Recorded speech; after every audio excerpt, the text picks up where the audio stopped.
भारत की बात कर रहा है, तो जैसे भारत की बात कर रहा है किसके बारे में, प्राकृतिक वनस्पति, तो तुरंत क्या आना चाहिए माइंड में कि यार इंट्रो मेरे पास बढ़िया है। किसकी रिपोर्ट है, ISFR की रिपोर्ट है। ठीक है, सबके पास डाटा होते हैं। 2021 की रिपोर्ट के अनुसार भारत में कितने वन है, 21.71% वन है। और 2019 की यदि डाटा देखें हम तो वन कितने थे, 21.6 था, यानी कुछ सुधार हुआ है, कुछ यहाँ पे वनों का सुधार हुआ है। तो सबसे बढ़िया इसका इंट्रो होता, आप डाटा दे देते शुरू में, भारत के वनों का इनका डाटा देते, बढ़िया लगता। ठीक है, इंट्रो तैयार हो गया। देखो ऐसे ही तैयार करता हूँ कि जो पूछा जा रहा है उसकी डिमांड को ऐसे एड्रेस करना है। अब मेरा बॉडी पार्ट पहले से तैयार है माइंड में। ये जो अभी आपके सामने लिख रहा हूँ ये माइंड में चलता रहता है कि मुझे इंट्रो में ये डालना है पढ़ते समय। ठीक है, इसको हाईलाइट किया किसके बारे में, भारत के बारे में, प्राकृतिक वनस्पति की विविधता। विविधता कैसे है भाई, ये उत्तरदायी कारक कौन से, कारकों पर बात करनी है। तो इसका बॉडी पार्ट कौन सी है, बॉडी पार्ट की पहली थीम कौन सी है, आपको बात करनी है कि भारत की जो वनस्पति है, वनस्पति की विविधता के कारक कौन से। हेडिंग वही दो, हेडिंग जो पूछी है उन्होंने वो वही हेडिंग दो। ठीक है, उसको हाईलाइट करके बढ़िया से ब्लैक पेन से ऐसे हाईलाइट करके बॉक्स में फिट कर दो या तो, है ना, कि भारत की जो वनस्पति है उसकी विविधता के लिए उत्तरदायी कारक कौन से हैं, उनको पहचान करना है।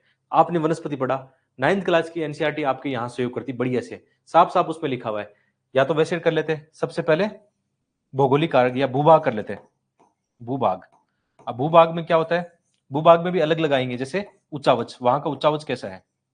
ठीक है, अच्छा चलो इसको मैं ढंग से बोर्ड पे बताऊंगा, पहले आपको तोड़ना सिखा देता हूँ कि भारत का ये कारक कौन से हैं। तो कारकों को पहली थीम बतानी है। ठीक है, दूसरा है इसकी विवेचना करनी। विवेचना का मतलब कुछ डिस्कशन करना है अच्छे से आपको। बहुत सारे इंटीग्रेटेड आयाम होते हैं, है ना, जैसे उच्चावच होगा तो कैसे वन होंगे, कोई जलवायु होगी तो किस प्रकार के वन होंगे, उसके एग्जाम्पल आने चाहिए। विवेचना का मतलब होता है बहुत सारे पक्षों पर बात करना। कभी कभी हम पॉजिटिव नेगेटिव लिखते हैं, कई क्वेश्चनों में ऐसा आएगा। तो अभी विवेचना का क्या समझना है, विभिन्न पक्षों पे बात करना है, वो भी क्रिटिकल एनालिसिस के साथ में। आपके पास अच्छे डाटा एग्जांपल हो उसको हम विवेचना बोलेंगे। ठीक है, विभिन्न पक्षों पे चर्चा करना ही विवेचना होती है। तो इसके अलावा दूसरा इसकी आयाम कौन सा, कि भारतीय वर्षा वनों में, भारत की जो वर्षा वन है, सदाबहार वन है, उसमें वन्य जीव अभ्यारण्यों के महत्व का आंकलन करना है। सेकंड इसकी थीम ये है। सेकंड थीम कौन सी है, पहली थीम बॉडी पार्ट में ये है कि आपको उनके उत्तरदायी कारक बताने, दूसरा जो भारतीय वर्षा वनों में जैव अभ्यारण्य है इनका महत्व बताना आपको। बहुत ही आसान हो गया यार, सामान्य सामान्य पॉइंट एग्जांपल देके आप लिख दो, खुल गया एकदम क्वेश्चन। तो सबसे पहले इंट्रो में आप क्या डालोगे, एक अच्छी वाली रिपोर्ट डालोगे, बॉडी पार्ट में दो डिमांड, यहाँ पे मेन डिमांड है उनको डालोगे, और लास्ट में एक पॉजिटिव निष्कर्ष डालना है। निष्कर्ष वही होना चाहिए कि कैसे हम जो हमारी जैव विविधता है उसको बचाने का कुछ ऐसा इनिशिएटिव लेना चाहिए इसमें। ठीक है, ऐसा करके आप बता सकते हो। चलो इसको बोर्ड पे लेके सही ढंग से बताएंगे। इसमें दो थीम ध्यान रखनी है कि विविधता के लिए उत्तरदायी कारक कौन से और वन्य जीव अभ्यारण्यों का महत्व है, वर्षा वनों का। थोड़ा यहाँ स्पेस कम होता है, इस बोर्ड वाले में क्या होता है स्पेस ज्यादा होता है, तो हम आराम से कर सकते हैं।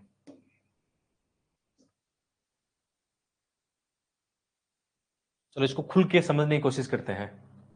तो सबसे पहले तो हम इंट्रो लिखते हैं ना, सबसे पहले इंट्रो लिखा हमने। इंट्रो में याद रखना, इंट्रो आपका हमेशा कैसा होना चाहिए, अलग अलग सब्जेक्ट का अलग अलग इंट्रो होता है। एथिक्स का इंट्रो लिखते हैं दो तरीके से लिखते हैं, या तो कोई करंट हैपनिंग या वो एथिक्स की जो शब्दावलियां होती है उसको लिखते हैं, या कोई अच्छा कोटेशन आपके पास हो, एथिक्स का इंट्रो होता है वो हमने सीखा। अभी हम ज्योग्राफी पढ़ रहे हैं तो ज्योग्राफी का इंट्रो कैसा होगा, इसमें करंट की चीजें आ सकती है, जैसे वनस्पति वाला है तो वनस्पति की करंट चीजें आ सकती है, जैसे अभी हमने रिपोर्ट से लिखा वो शुरू कर सकते हो। या आप ऐसा भी लिख सकते हो, सिंपल यदि इंट्रो लिखना होता है, आपको कोई रिपोर्ट याद नहीं आ रही है इसमें, तो हम ये लिखते कि किसी भी स्थान की जो वनस्पति है ना उसके भूभाग, जलवायु, जलवायु में क्या तापमान, आर्द्रता, वर्षा, साथ में मानवीय कारक, जैविक जैविक कारक आदि पर निर्भर करती है। एक शानदार इंट्रो हो गया अपना, कि मतलब किसी भी देश की अपन बात करें वनस्पति की, चाहे भारत की बात करें किसी वनस्पति की बात करें, तो वो किस पर निर्भर करती है, बहुत सारे कारकों पर निर्भर करती है। या मेरे पास दूसरा था ISFR की रिपोर्ट, जो भारतीय वन स्थिति रिपोर्ट आती है ना, 2 साल से कब से आती है, प्री में पढ़ते हो आप, उस रिपोर्ट को यहाँ डालने का सबसे अच्छा स्थान है ये। उस रिपोर्ट को देके बताया कि भारत में कितने वन है, 21% वन है। आप ऐसा भी लिख सकते हो कि 1950 की बात करें तो उस समय भारत में लगभग 30 के आसपास या 33% वन थे। 1952 में एक वन नीति भी बनी थी, उसने कहा था कि 33% वन होनी चाहिए। थोड़ा बोरिंग हो जाता है लेकिन शॉर्ट में लिखोगे ज्यादा बढ़िया ये माना जाएगा। ठीक है, दूसरा अब बॉडी पार्ट में थीम क्या है, पहली थीम है कि भारत में जो वनस्पति विविधता है ना, हेडिंग देनी है यही, भारत की वनस्पति विविधता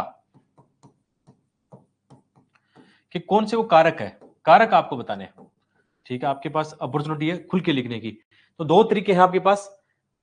एक चीज और नोटिस की है मैंने कि जितने भी क्वेश्चन है उसमें डायमेंशन कवर करना बहुत जरूरी है। डायमेंशन का मतलब 4-5 तरीके बताओ उसके। और दूसरी बात है क्वेश्चन में और क्या पूछा गया उसके भी 2-4 डायमेंशन कवर करो। जैसे इस क्वेश्चन में 2 मतलब इंपॉर्टेंट थीम है, उनके सारे डायमेंशन कवर करो। इसका मतलब हम पैराग्राफ में तो लिख ही नहीं सकते, इतना हमारे पास ना तो स्पेस है ना टाइम होगा। तो मेरे हिसाब से या तो देखो 2 तरीका है, या तो इसका देखो फ्लो चार्ट बना लेते। जैसे यहाँ पे मैं लिखता भूभाग लिखता पहला, कि भूभाग एक बड़ा कारक है विविधता के लिए। दूसरा मैं लिखता जलवायु, जलवायु एक कारक है। तीसरा मैं लिखता इसमें मिट्टी, मृदा है, ठीक है। चौथा लिखता इसमें मानव, मानव एक कारक है। पांचवा लिखता मैं जैविक कारक लिखता, जीव जंतु भी डिसाइड करते हैं। और एक में लिखता गति के कारण, या अदर्स में डालता गति के कारण। गति के कारकों में बहुत सारी चीजें आ जाती है, जैसे आपके ना ये आ जाएंगे, चक्रवात आ जाएंगे, सुनामी आ जाएगी, भूकंप आ जाएंगे, बाढ़ आ जाएगी। ये कारक भी डिसाइड करते हैं किसी देश की वनस्पति को, ठीक है। ये भी होते हैं डायनेमिक फैक्टर। तो पहला हो गया भूभाग। तो भूभाग में लिखता मैं उच्चावच, उच्चावच लिखता है। उच्चावच का मतलब आप समझते हो, नीचे से ऊंचे जाते हैं, जो ऊंचाई होती है धरातल की, जो विषमताएं होती है उनको उच्चावच बोलते हैं। जैसे एग्जाम्पल के लिए इसमें हम एग्जाम्पल देते हैं, जैसे पर्वतीय वन। अब पर्वतीय वन भारत में कहाँ कहाँ है? पर्वतीय वन में आप एग्जाम्पल देते हिमालय, ठीक है, एक पश्चिमी घाट। तो पश्चिमी घाट में 16 वन आपने देखे होंगे, एग्जाम्पल दे दो 16 वन। पठारों में भी है, वहां पे भी है 16 वन, जो लगभग कम ऊंचाई पे होते हैं, 1500 से लेकर 2000। एनसीईआरटी में साफ लिखा हुआ है 16 वन कहां पाए जाते हैं।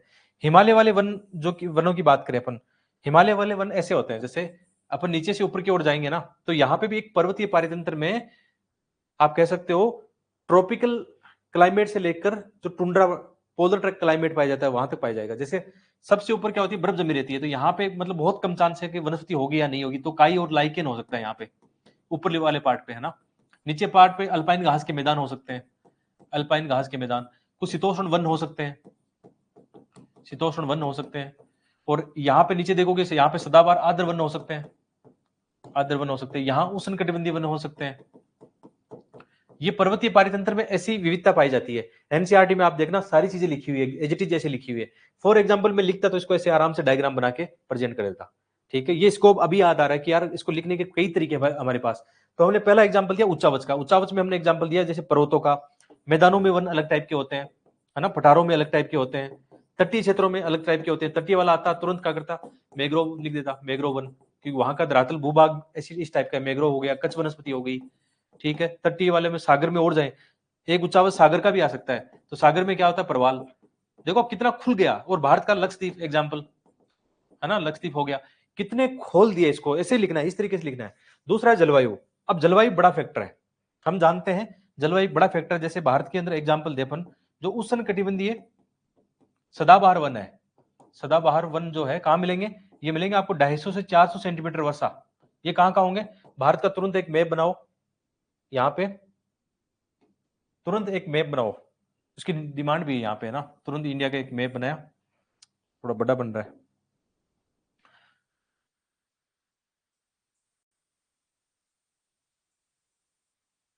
जैसा बना सको ना बना लेना, मतलब सुंदर बनाने की नीड नहीं है, ठीक है। कोशिश करना कि आप चीजों को ड्रॉ कर पा रहे हो, ठीक है। तुरंत देखो याद होगा अपने को। जैसे थोड़ा सा यहाँ से अच्छा नहीं बना, बोर्ड पे अच्छा नहीं बनता, पेन से बनाते हैं तो ठीक ठाक बन जाता है, ठीक है।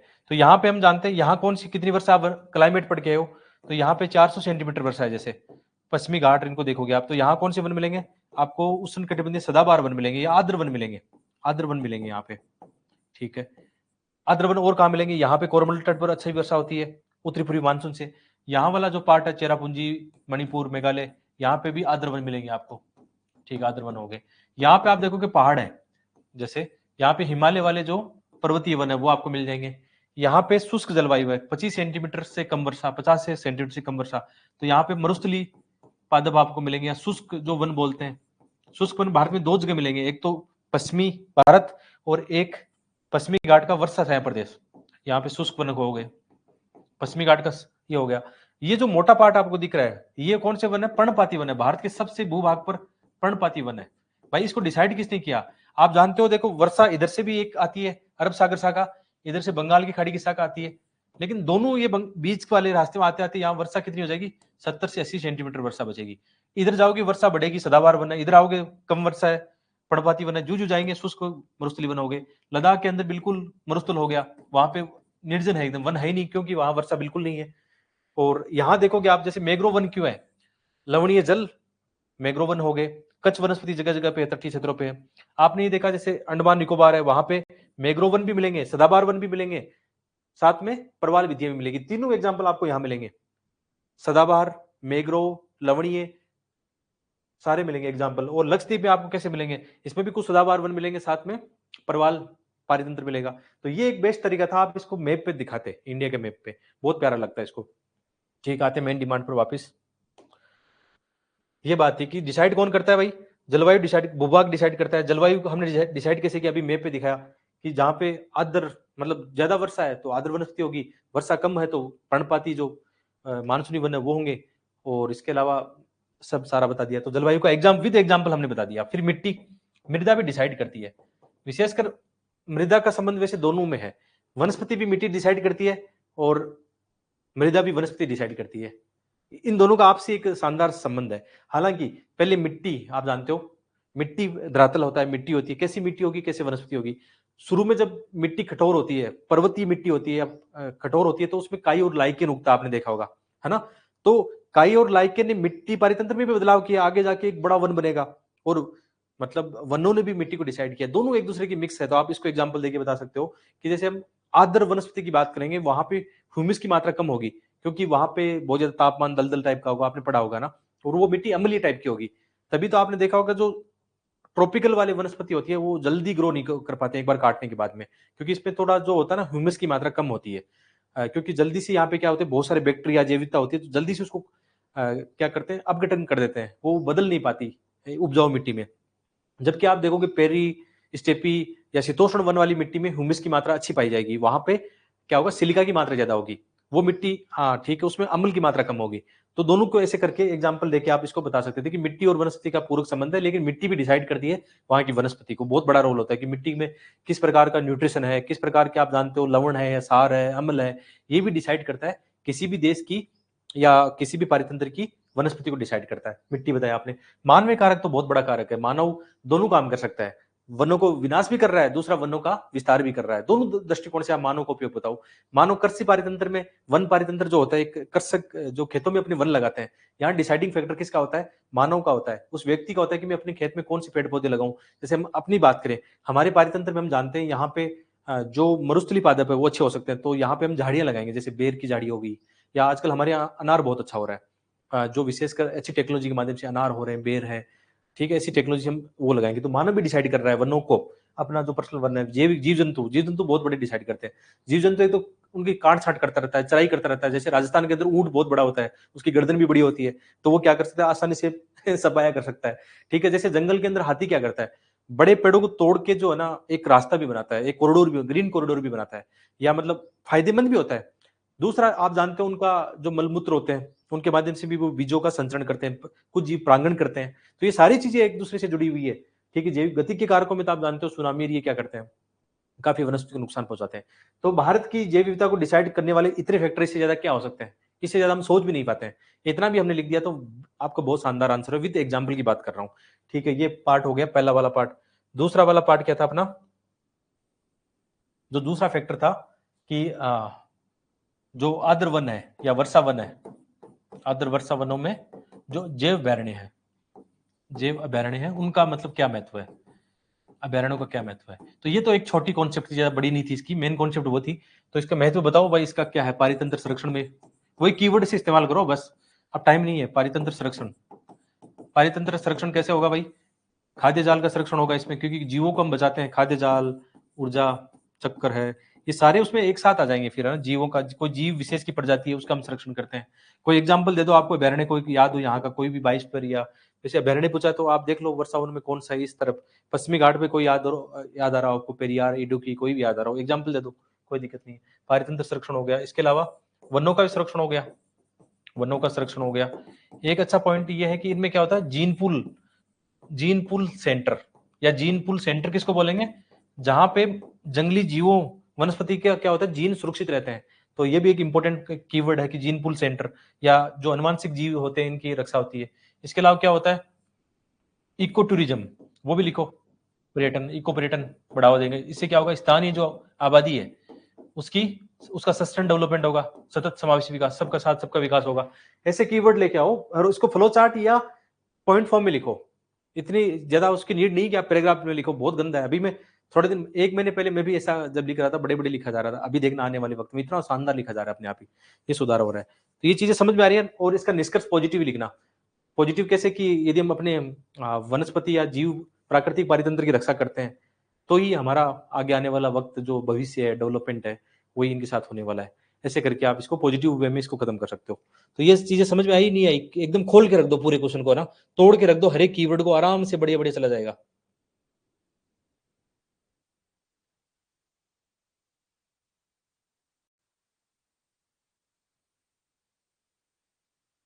हाँ, इसमें नॉलेज की जैसे रचना फौजदार आप उसने नॉलेज पूरी थी है ना, लेकिन ऐसे यही तो मैं समझाना चाह रहा हूँ कि कभी भी नॉलेज है ना, नॉलेज बहुत है आपके पास, लिखने का वो नहीं है कि यार माइंड से कैसे निकालें, लिखने की प्रैक्टिस कैसे करें, बस वो इतना ही है और कुछ नहीं है इसमें। हाँ, जो हंसराज ढाका बता रहे हैं इसमें टेम्परेचर वगैरह, इसमें ठीक है, आप वैसे लिखना है एग्जाम्पल के तौर पर लिख सकते हैं, कोई दिक्कत नहीं है।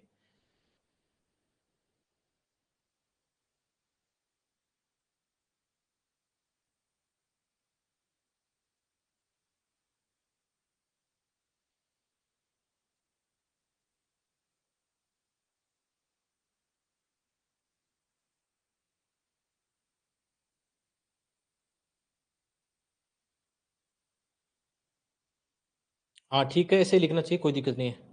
ये ठीक है। आते हैं, चलो अपने मॉडल आंसर पे आते हैं।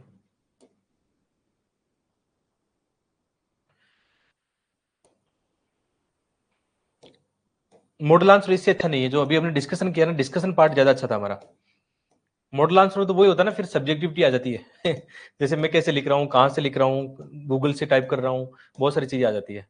बट मॉडल आंसर आपके बहुत इंपॉर्टेंट है, ये मॉडल आंसर मतलब बहुत काम के अपने, बार बार इनको रिवाइज करके एक तरीका सीख सकते हैं। कंटेंट भी अपना रिच होता है, ठीक है। तो यहाँ पे मैंने जैसे इसमें इंट्रो में जो परिभाषा लिखी है, एकदम सिंपल परिभाषा लिखी है कि प्राकृतिक वनस्पति की विविधता किस पर डिसाइड होती है, बहुत सारे ऐसे कारक होते हैं। और आगे फिर जैसे हेडिंग वही, बाहर की प्राकृतिक वनस्पति की विविधता के कारक कौन से हैं, तो कारकों को ऐसे डायग्राम से बनाने की कोशिश की है, वो ज्यादा बढ़िया था।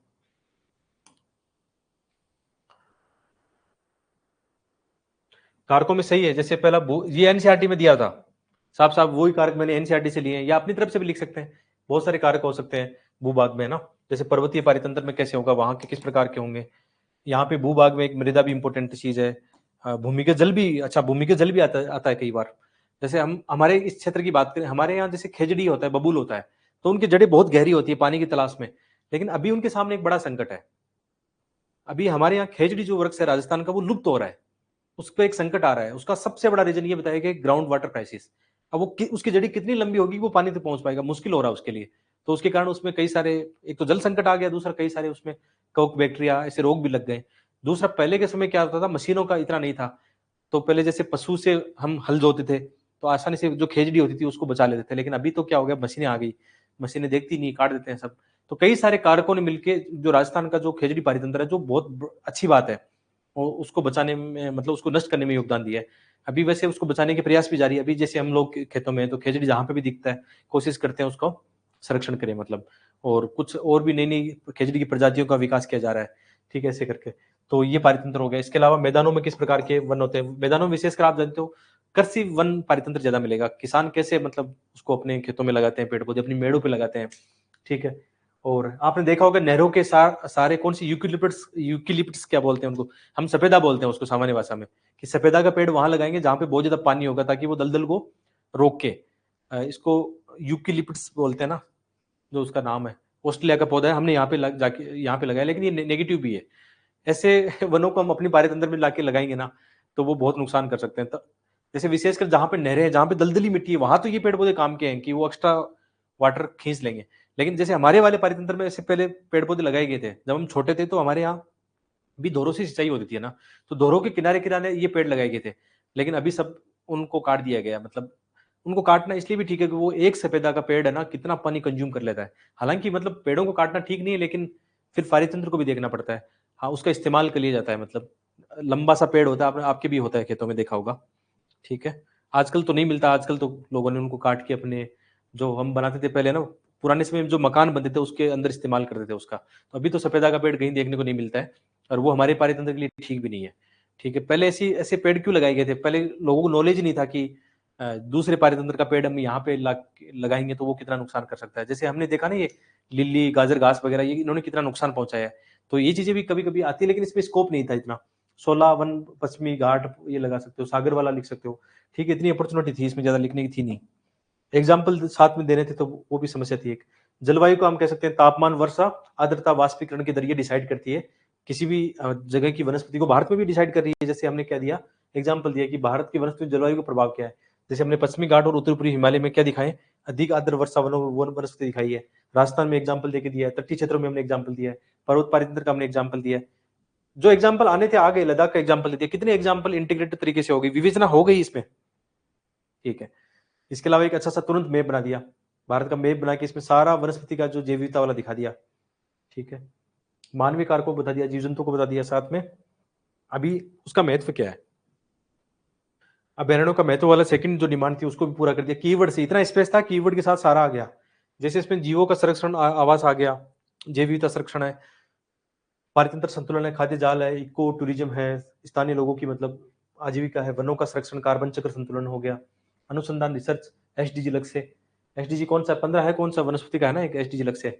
और वैसे भी सारे एसडीजी लक्ष्य के साथ जुड़े हैं, क्योंकि स्थानीय लोगों की आजीविका जुड़ी है, गरीबी जुड़ी है, भूखमरी जुड़ी है, स्वास्थ्य का जुड़ा है, पोषण न्यूट्रिशन सारा जुड़ा है। तो सारे के सारे एसडीजी लक्ष्य वैसे ऐसे कॉन्सेप्ट में आ जाते हैं, उनको भी इस्तेमाल आप कर सकते हो। ठीक है, लास्ट में एक निष्कर्ष अच्छा लिख देना, चेतावनी भरा या तो, या अच्छा पॉजिटिव लिख देना, कोई दिक्कत नहीं है। चलो ये हो गया, आराम से क्लियर हो गया ना। अब तो दो बार कर लिया हमने।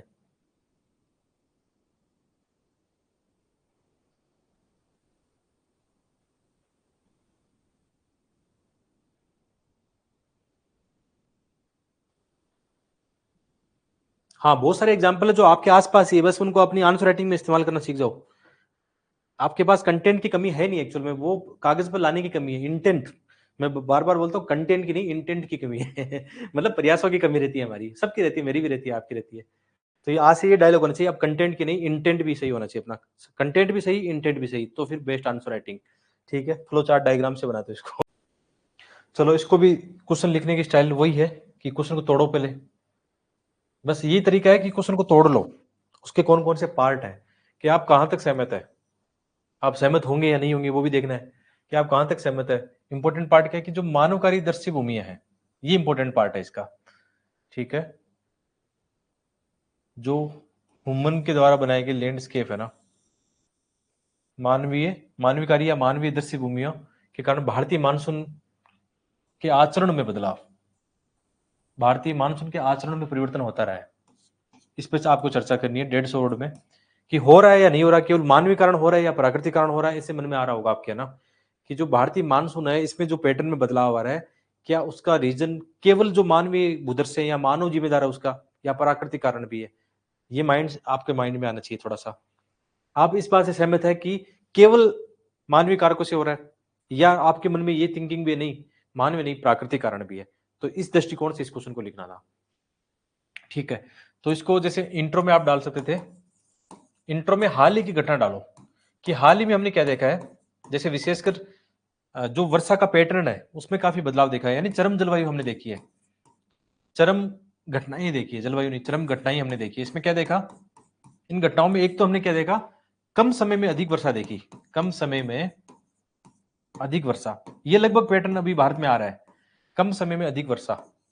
दूसरा ये पैटर्न देख रहे हैं इसमें कि वर्षा वितरण में विषमता, ये हम देख रहे हैं।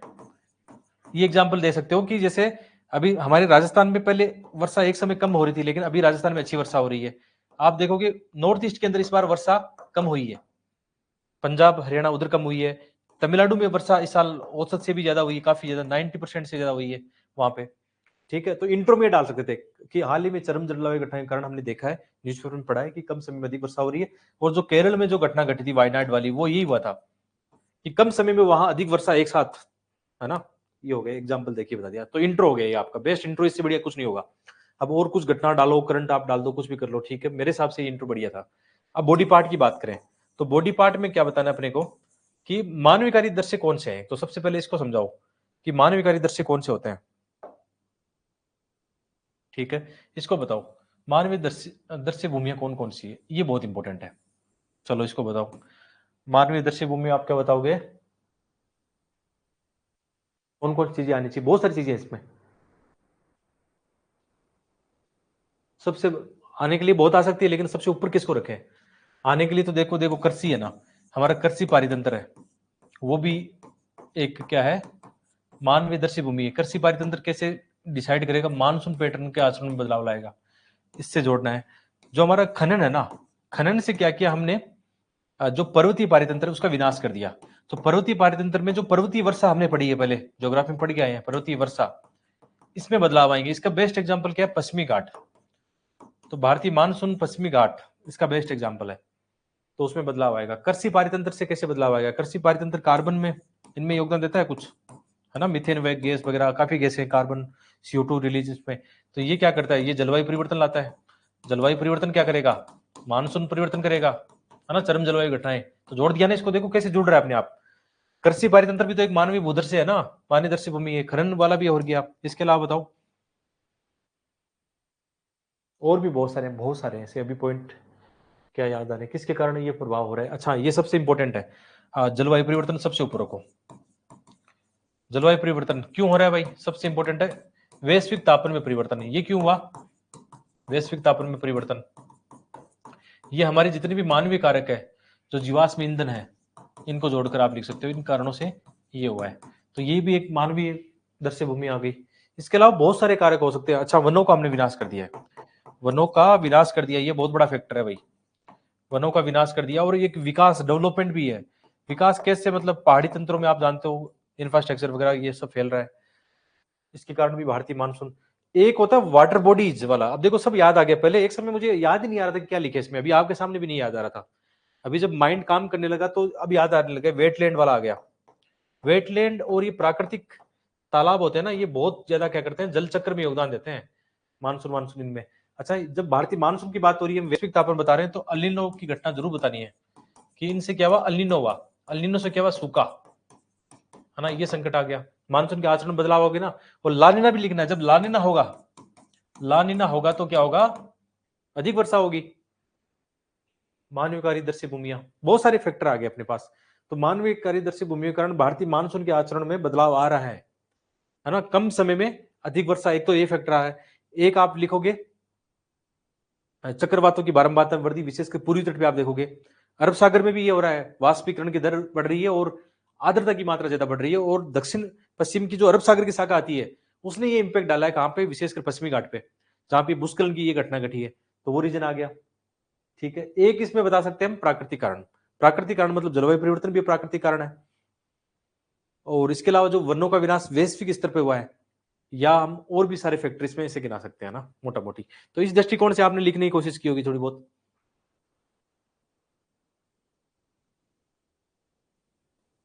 हाँ मतलब वाटर बॉडीज का इनका फैक्टर होता ही है, जैसे इंदिरा गांधी नहर हो या कोई भी वाटर बॉडीज हो, उनका फर्क आता है। कैसे हमने भूदृश्य में बदलाव लाए हम, जैसे एग्जाम्पल के लिए हम शहरी पारितंत्र का भी एग्जाम्पल ले सकते हैं, वहां पे कैसे भूदृश्य में बदलाव आया है।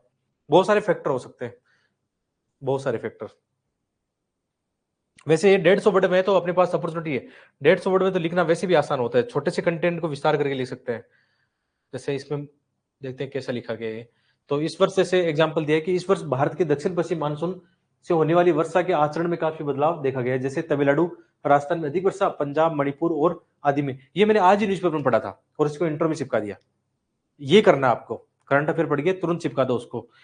सबसे मुझे ठीक लगा ये इंट्रो, मुझे काफी ऐसा लग रहा था कि हाँ इसके इससे बढ़िया क्या हो सकता है। ठीक है, ये भारतीय मानसून के आचरण में परिवर्तन क्या हो रहा है, जैसे मानवीय कारक, जो मानवीय दृश्य भूमि है, और प्राकृतिक कारक। प्राकृतिक कारकों में हम जानते हैं जलवायु परिवर्तन अपने आप होता रहता है, हिमयुग गर्मयुग आते रहते हैं। तो मानसून पर अपना क्या बस चलता है, ये तो कहाँ से चलता है, पेरू के तट से चलता है, प्रशांत महासागर, ऑस्ट्रेलिया, हिंद महासागर, ये सारा डाइपोल, ये तो एक प्राकृतिक संरचना है। इसमें मानव ज्यादा क्या करेगा, लेकिन मानव क्या कर रहा है, इस जलवायु परिवर्तन में अपना योगदान दे रहा है, तो वो मानवीय कारकों में आ जाएगा। तो जलवायु, ये प्राकृतिक कारणों बताया कि जलवायु क्या होती है, 30 वर्षों में मौसम की दशाओं का एक योग होती है। इन पे क्या फर्क पड़ता है, जेड धारा, वायु राशियां, हम जानते हैं ना, जैसे हमारी पश्चिमी विक्षोभ जो आता है, पश्चिमी विक्षोभ के साथ क्यों आता है, जेट स्ट्रीम आती है। ये जेट स्ट्रीम किसको प्रभावित करती है, भारतीय मानसून को प्रभावित करती है। दक्षिण पश्चिम मानसून को जेट प्रभावित करता है। कैसे करता है, आपने ये देखा होगा, जेट धारा कहां से आती है, जो उपोष्ण जेट धारा जो सर्दियों में हिमालय के ऊपर रहती है, अभी उस समय कहां चली जाएगी, हिमालय के पार चली जाएगी, तिब्बत के ऊपर। वहां से आपने भारतीय मानसून पढ़ा होगा, कोटेश्वर का जेट स्ट्रीम पढ़ा होगा, अभी तो पढ़ा है 9th-10th के एनसीईआरटी में, आप पढ़ गया जेट स्ट्रीम, वहां सब सारी चीजें चर्चा में की गई है। तो जेट स्ट्रीम क्या करती है, जहां पे जेट स्ट्रीम का नीचे की ओर आएगी वहां हाई प्रेशर बनेगा, जेट स्ट्रीम जहां से उठेगी वहां लो प्रेशर बनेगा। तो जो आईटीसी जेट है, साथ में जेट का जो लो प्रेशर है, ये किसको आकर्षण करता है, दक्षिण पश्चिम मानसून को आकर्षित करता है। अभी क्या हो रहा है, अभी जैसे जयपुर में ये वर्षा क्यों हो रही है, इसका सर्कुलेशन फर्क पड़ रहा है कि लो प्रेशर जोन कहां पे, आईटीसी जेट मैदानों की तरफ है, इस तरफ है। लो प्रेशर जोन का मतलब जहां पे तापमान अधिक है, प्रेशर लो बन रहा है, हाई प्रेशर से हवाएं आ रही है। तो ये फिनोमिना बहुत बड़ा फैक्टर है। उसने आपसे पूछा था ना कि आपकी राय देके बताओ कि क्या मानवीय बुद्धि से इसमें परिवर्तन ला रहे हैं, नहीं, दोनों कारक है इसमें, मानवीय नहीं है। मानव का फैक्टर तो है ही, चलो मान लेते हैं, लेकिन प्राकृतिक फैक्टर भी है जिसको समझना बहुत जरूरी है, जिसमें कौन सी आ जाएगी, जेड धारा आ जाएगी, वायु राशियां, बहुत सारी वायु राशियां बनती है, लोकल वायु राशि भी बनती है, एयर मास थ्योरी हमने पढ़ी है पहले, वायु राशियां होगी, लो प्रेशर जोन हो गया, तिब्बत का पठार वाला मामला हो गया, हिमालय का, वहां पे हिमालय भी देखो, ये पॉइंट भूल गया था मैं, हिमालय का भी एक बड़ा रोल है। हिमालय गर्म होगा, ठंडा होगा, हिमालय एक अवरोध के रूप में भी है।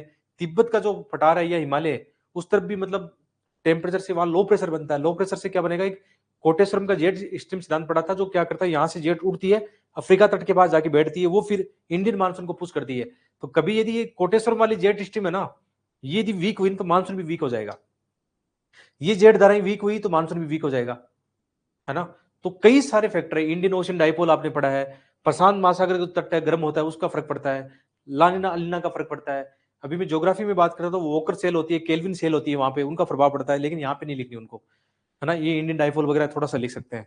तो मानसून को ना केवल मतलब ये प्रभावित करें, बल्कि मानवीय कारक का क्वेश्चन है तो इसको भी वेटेज देंगे कि क्या क्या हो रहा है, कि वनों का हमने विनाश कर दिया तो कैसा वहां का मौसम होगा, कृषि पारितंत्र में हमने बदलाव कर दिया है, ग्राउंड वाटर हमने क्राइसिस कर दिया तो शुष्कता बढ़ेगी वहां पे, साथ में खनन के कारण पर्वतों का विनाश हो रहा है, प्राकृतिक वेटलैंड को नुकसान किया है, ग्रीन हाउस गैस इनका उत्सर्जन, एरोसोल प्रदूषण ये हो रहा है। तो दोनों फैक्टर के लिख दिए। अब मानव कार्य जो दृश्य भूमि है, इनका भारतीय मानसून पर प्रभाव का आचरण जो पूछा मेन, जैसे हमने वनोन्मूलन किया तो इससे क्या जल चक्र में जो सहायता होती है, इस रिपोर्ट के अनुसार ये है, ठीक है। प्राकृतिक वेटलैंड तालाबों को नुकसान कर दिया हमने, जल चक्र में योगदान देते हैं, कृषि प्रतिरूप में भूमि के जल संकट, सुख दशाएं, खनन से क्या पहाड़ियों नुकसान, बादलों को रोक रही है, वर्षा करते हैं, ये कर, पश्चिमी घाट का एग्जाम्पल दे दिया, कार्बन उत्सर्जन जो होता है कहीं ना कहीं आगे जाके फिर ग्लोबल वार्मिंग योगदान देता है, तो वो भी इसका फैक्टर हमने जोड़ दिया। बांधों का निर्माण भी हम देखते हैं, बांधों के निर्माण और नहरों से भी ऐसा होता है, कैसे मतलब जो जल चक्र है वो प्रभावित होता है या सही होता है, ठीक है। कृत्रिम वर्षा, आजकल हमने पैटर्न चेंज कर दिया, कृत्रिम वर्षा के भी तो बहुत सारे एग्जाम्पल देखे ना, हाल ही में दुबई में बाढ़ आ गई, इधर हमारे यहाँ पुणे में, यहाँ पे कर्नाटका में ऐसी कोशिश हो रही है, ये भी तो बाधा डालता है ना अपने वायुमंडलीय परिसंचरण में। तो ये देखो आर्टिफिशियल रेन का ये लेटेस्ट एग्जाम्पल है, इसे इस्तेमाल करो, ठीक है। और ये बांधों का निर्माण या वायु प्रदूषण, एरोसोल जो होता है, आप देखोगे, देखो एक छोटी सी कॉन्सेप्ट है, जल की बूंद कैसे बनती है, जल की बूंद जब संघनन होती है तो उसको चाहिए एक पार्टिकल, अब वो पार्टिकल या तो मिट्टी का हो सकता है, धूल का कण हो सकता है, नमक का कण हो सकता है, या और भी बहुत सारी चीजें होती है, राख के कण हो सकते हैं। तो जब वायु ये क्या बोलते हैं, वायु प्रदूषण यदि ज्यादा होगा, जैसे दिल्ली की बात करें, वहां पे पोल्यूशन यदि अधिक होगा तो बहुत सारे पार्टिकल रहेंगे, और फिर वहां वाटर बॉडीज भी है, यमुना है या और है, तो वहां से वाष्पीकरण जैसे होगा, वो उन जल जो कण है वायुमंडल में, प्रदूषण है, एरोसोल उनको बोल सकते हैं, उन पे जल की बूंदे बनेगी। तो जहां पे ऐसे संकट देखे गए हैं तो वहां पे अधिक वर्षा भी हो सकती है, तो ये पैटर्न भी प्रभावित कर सकता है, ठीक है। ऐसे करके इसको कई सारे फैक्टर है, जो आपको देखो 7 पॉइंट आ गए, इसमें 8 पॉइंट लिख दिए मैंने, जो मेन डिमांड थी उसमें 8 पॉइंट लिख दी, इससे ज्यादा क्या आएगा बाद में। और वो दोनों डिमांड भी बता दी कि ये भाई प्राकृतिक नहीं है, केवल मानवीय नहीं, प्राकृतिक कारक भी उसका है, वो दोनों भी 150 वर्ड में इससे ज्यादा क्या आएगा। आप देखो एक बार, ये क्वेश्चन 150 वर्ड गया, तो 150 वर्ड में इससे ज्यादा क्या आएगा। जो क्वेश्चन बढ़िया से इंट्रो लिखा, जो हाल ही का जो चल रहा है वो लिख दिया, करंट घटना लिख दिया, आज ही पढ़ा अखबार में, बाद में लिख दिया इनका आचरण में परिवर्तन। तो मेरी नजर में आचरण केवल मानवीय कारकों से नहीं है, बहुत सारे फैक्टर ये भी बचे हुए हैं, इनको बता दिया, ठीक है। फिर जो ये क्वेश्चन की मेन डिमांड थी कि ये आचरण बताओ, तो इसमें ये कितने सारे सारे फैक्टर, 7 फैक्टर, इसमें 8 फैक्टर आ गए, लास्ट में आराम से कंक्लूड भी कर दिया इसको।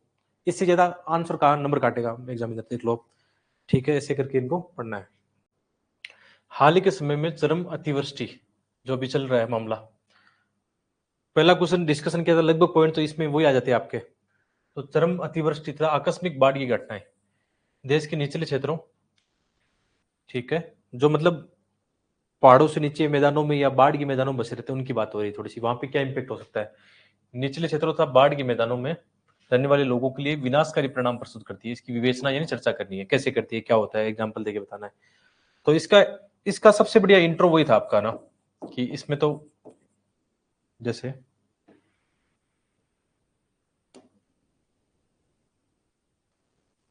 इस क्वेश्चन में आपके पास अच्छा स्कोप था लिखने का, बहुत सारे आइडिया थे आपके।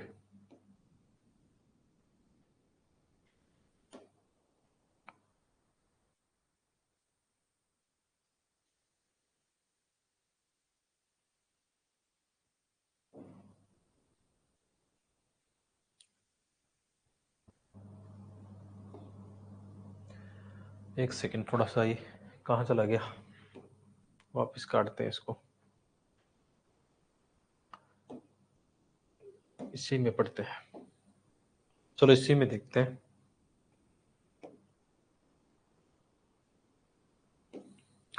तो इसको वही क्वेश्चन को तोड़ना है, इसका इंट्रो सही हो जाता आपका कैसे, इंट्रो में अभी जो घटना घटी है केरल में ना, वो इंट्रो सही था इसके लिए, बेस्ट इंट्रो था, आप वो लिख सकते थे इसमें। जैसे आपके पास जैसे नॉर्मली 2 पेज है, कुछ कुछ प्रैक्टिकल आइडिया पर बात करते हैं ताकि आपको आसानी हो लिखने में। आपके पास ये 2 पेज खाली है, वहां पे ना 150 वर्ड में इस पे लिखना है अपने को।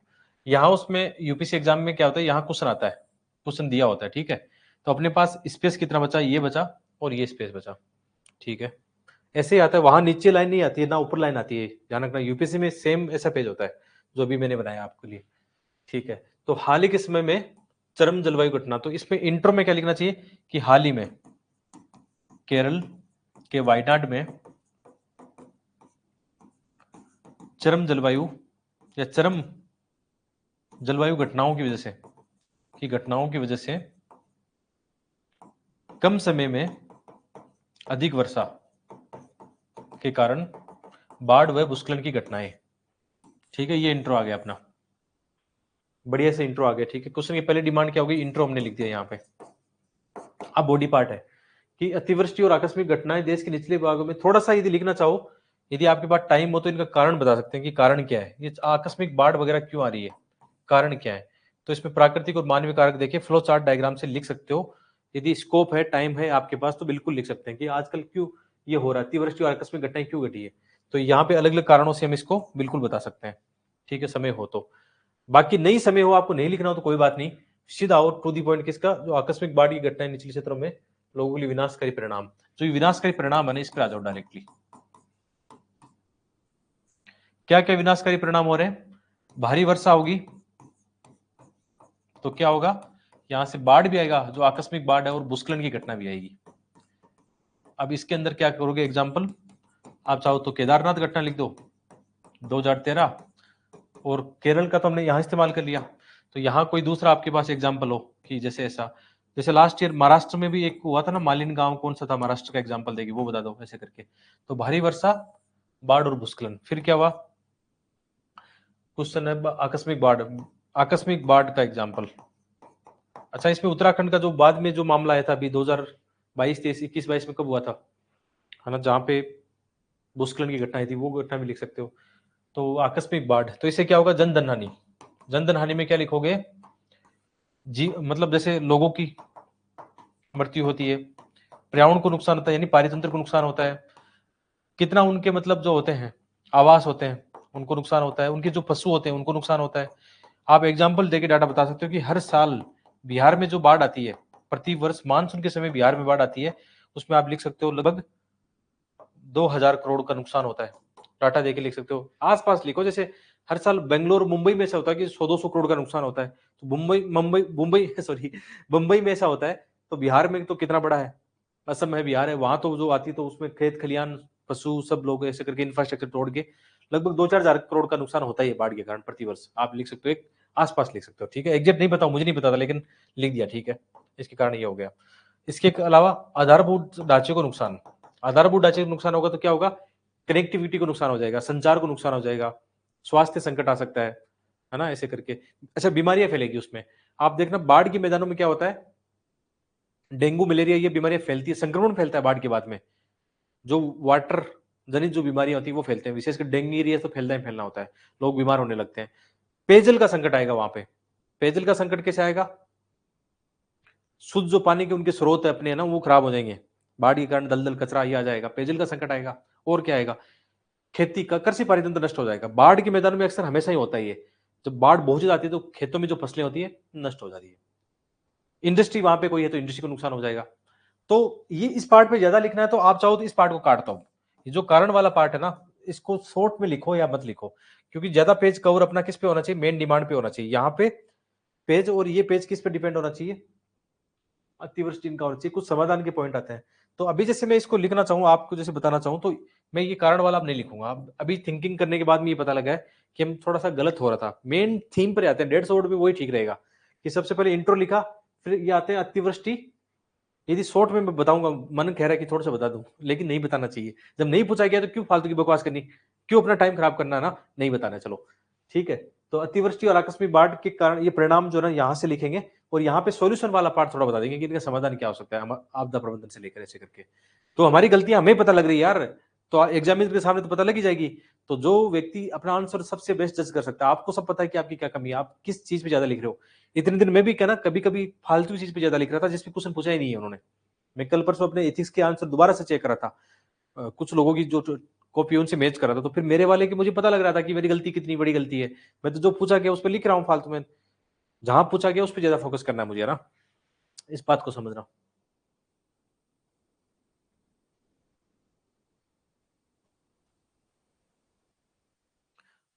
हाँ, सारे पॉइंट तो आएंगे इसमें, जो आप बातें कर रहे हो सारे के सारे पॉइंट इंक्लूड किए हैं मैंने इसमें। ठीक है।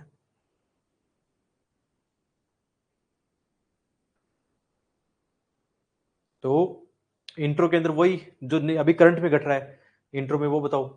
और आकस्मिक बाढ़ के कारण, देखो अभी तो कारण मैंने लिख दिए यहाँ पे, कारण नहीं लिखना चाहिए था, पूछा ही नहीं है, फालतू का मेरा स्पेस खराब हो गया इसमें। ठीक है, या शॉर्ट में बताना चाहो तो बता सकते थे, बाकी नीड नहीं थी, क्वेश्चन पूछा ही नहीं गया। वो क्वेश्चन पूछा गया इसके क्या परिणाम होते, तो वही लिखो ना ज्यादा। जनधन की हानि होती है, केरल बाढ़ से 400 से अधिक लोग मारे गए, उत्तर भारत में प्रतिवर्ष बाढ़ से सैकड़ों लोग मारे जाते हैं, घर पशुधन को नुकसान होता है, अर्थव्यवस्था। हाँ ये अच्छा है इसमें, उसमें हम भूल गए थे, इंडिया का मैप बनाओ बाढ़ का, कि कहाँ कहाँ ऐसी घटनाएं घटती है। हम देखते तटीय क्षेत्रों में चक्रवात के कारण आकस्मिक बाढ़ हाँ ये कर सकते थे हम।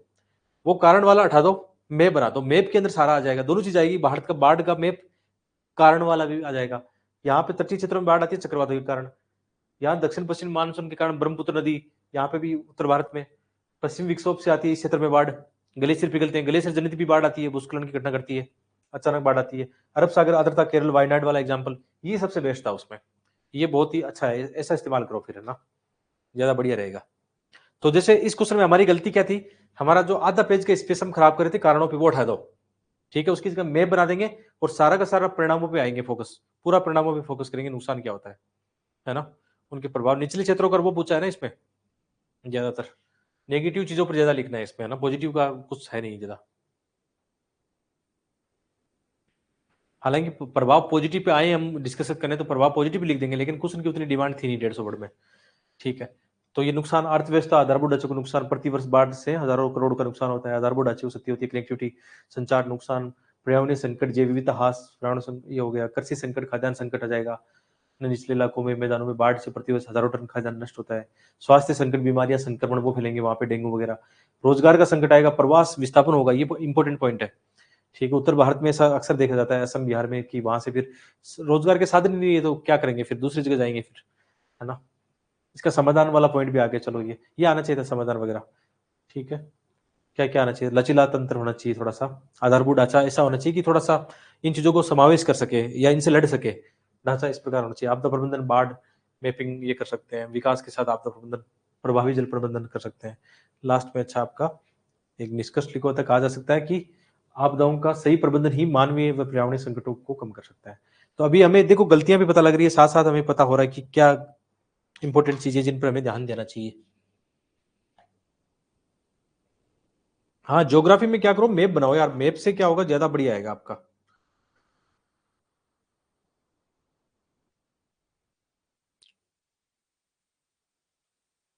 चलो, जिनके आप डाउट है वो पूछ लो, जो बच्चे डाउट है मैसेज कर दो, चैटिंग कर दो जल्दी से। हाँ, आपके जो डाउट, आप क्वेश्चन पूछ सकते हैं, आप डाउट को लेकर जो भी चीजें थी आपकी।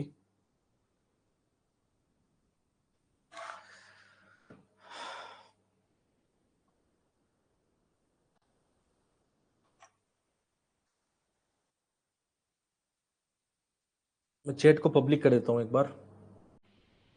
आकांक्षा आप बताएं क्या पूछ रहे थे? हाँ 15-20 मिनट अभी हम है आप लोगों की जिनकी डाउट है उनके ले लूंगा मैं। बाकी बच्चे जाना चाहिए जा सकते हैं, सुनना चाहिए तो सुन सकते हैं, डाउट आपके भी क्लियर हो सकते हैं। आकांक्षा आप हो तो बोल सकते हैं। Hello sir. हाँ आकांक्षा। सर मैं बोल रही थी एक बार आप हिस्ट्री का मटेरियल बता देते हो, थोड़ा मंगवाना था सामान, गए हुए हैं उधर दिल्ली साइड, तो हिस्ट्री में क्या फॉलो करना है? हिस्ट्री में नई वाली एनसीईआरटी मंगवा लो, 6 से लेकर 12 तक है ना, सारी की सारी मंगवा लो। और सर?